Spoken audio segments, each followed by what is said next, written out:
It was a hot and muggy summer day as the medium-sized warship, or frigate, named the Chesapeake, led by Commodore James Barron, set sail for the Barbary Coast to relieve the USS Constitution.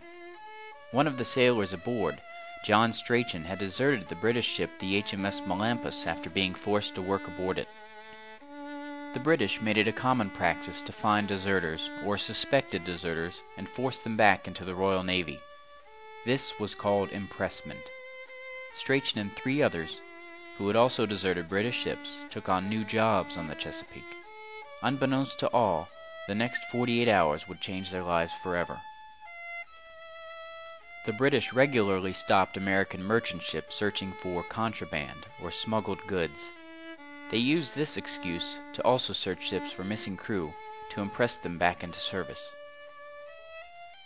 A British ship, the Leopard, in search of the 4 men, encountered the Chesapeake on June 22, 1807, in the waters off of Norfolk, Virginia, and their captain, Salisbury Price Humphreys, demanded a search of the vessel.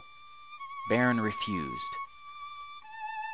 In an instant, the Leopard hit the Chesapeake with broadside after broadside of cannon fire. Unprepared, the Americans could only muster 1 shot at the Leopard. Barron surrendered and offered the Chesapeake as a prize, but the British didn't want her. They were only after the 4 men. When the smoke had cleared, 3 Americans lay dead, and many others wounded. Once news of the attack spread, the American public was outraged. Many called for war.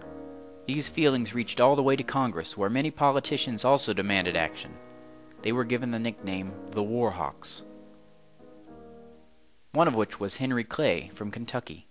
He, along with others, wanted to declare war on the British for their actions against America.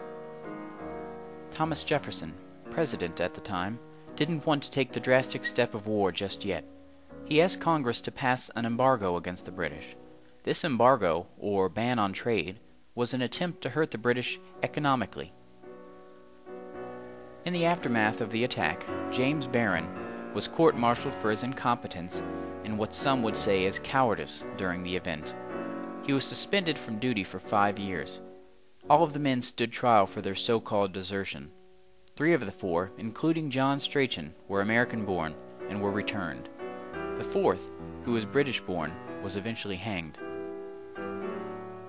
The anger of the Americans would not subside, and eventually this event, along with other injustices, forced President Madison and Congress years later to declare war.